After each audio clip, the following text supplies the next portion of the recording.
tere! Küsin sult täna 25 küsimust. Oled sa valmis? Alati. Mis on esimene telefonirakendus, mille hommikul avad? Ma ei ava ühtegi rakendust, ma pigem panen kinni. Mis on see äpp, mida kõigile soovitad? Praeguses olukorras soovitaks vist Hoia äppi, aga see on igaühe enda valik. Nii et ma ise soovitaks äppi, mis räägib ilmaoludest ja teeoludest. Kas sa oled pigem hommiku või õhtuinimene? Igal juhul hommiku inimene. Millist ainet õppejõud oled sa Tartu Ülikooli Pärnu kolledžis? Õpetan turismi sihtkoha arendust ja juhtimist. Lisaks sellele ka sündmuskorraldust ja nüüd see aasta veel viimast korda turismi planeerimist. Aga natukene teen kaasa ka tootedisaini arenduses ning ka turismimajanduse alused õppeaines. Millise hobiga sooviksid tegeleda? Ma arvan, floristika sobiks mulle hästi. Millise hobiga aga tegelema hakata, et proovida midagi uut? Lohesurf. Üliõpilasesindus korraldaks võrkpalliturniiri. Õppejõud ja õpilased. Oleksid sina üks õppejõudude tiimiliige? Kindlasti, ainult et peaks harjutama, pole 12 aastat palli käes hoidnud. Kas hommikul tasskohvi või kausputru? Kausputru. Kas kiired ja vihased või Charlie Englid? Igal juhul kiired ja vihased. Kuhu reisiksid esimesel võimalusel? Dubaisse. Kas Keppamassu kontor või Õhtud Ment?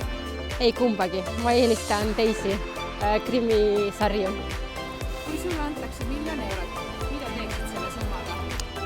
See on lihtne, kõigepealt maksaks laenud, liisingud, seejärel võtaks puhkuse ja kindlasti toetaks ka enda loomade varjupaika ja ka tõenäoliselt vähihaigete liitu. Millist ilutoodet kõige enam kasutad? Jumestuskreem. Kas eelistad sõita 15 kilomeetrit rattaga või rulluiskudega?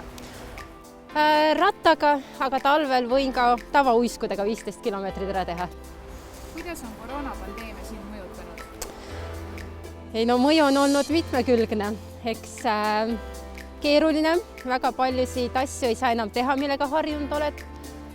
Iga päev on selline teadmatus, et kas nüüd saab või ei saa või mida teha. Närvilisust on rohkem juurde tulnud, aga ka paindlikkust ja sellist võib-olla uute kohtade avastamist. Aga kuidas on mõjutanud sinu tööd? Ütleme nii, et piir töö ja vaba aja vahel on igal juhul hägustunud.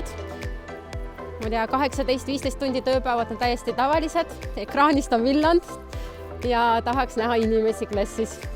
Kellega kolleegidest tahaksid lihti kinni jääda?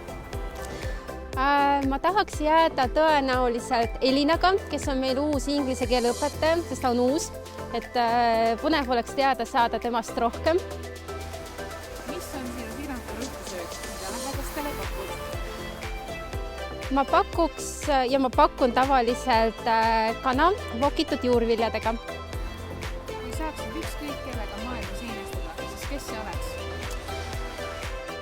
Kui valida ükskõik kelle seas, siis ma valiks Lennart Meri, aga kui valida nende seas, kes praegu veel siin ilmas on, siis tõenäoliselt oleks John Swartbrook, kes siis on üks õppejõud ja uurija, kes tegeleb siis vastutustundliku reisimise ja turismiga ja ma kuulasin teda ühel konverentsil ja tegemist oli tõepoolest inspireeriva ja väga huvitava inimesega. Millist nõu annaksid 16-aastasele iseendale? Vähem hirme ja pööra vähem tähelepanu, mis teised räägivad. Mis on parim kink, mida eales saanud oled? Ma arvan, et parim kink on olnud ühe üliõpilase poolt kingitud postkaart, kus peal oli väga sõbralik ja meeldiv pöördumine ja ka tänusõnad, mis on väga olulised mõnikord, eriti kui pingeperiood on lõppenud. Et ma pean seda praegu kõige olulisemaks ja tähtsamaks kingituseks. Aga mida sa kõige paremini teed? Kõige paremini, ma arvan, süstematiseerin. Et ma oskan näha suurt pilti, aga ma oskan väga hästi ka kogu suure segaduse ajal asjad nii-öelda riiulitele paigutada. Kes tunneb sind maailmas kõige paremini? Minu ema. Aga milline raamat on sul järgmisena plaanis läbi lugeda? Ma olen praegu kahe vahel. On kas siis Kuritöö karistus või siis Uhkus ja eelarvamus. Mõlemad on ootel. Kellega vahetaksid üheks päevaks elu? linnuga. Aitäh, Tatjana, et leidsid aega meie 25 küsimusele vastata. Näeme varsti! Aitäh teile, nägemist!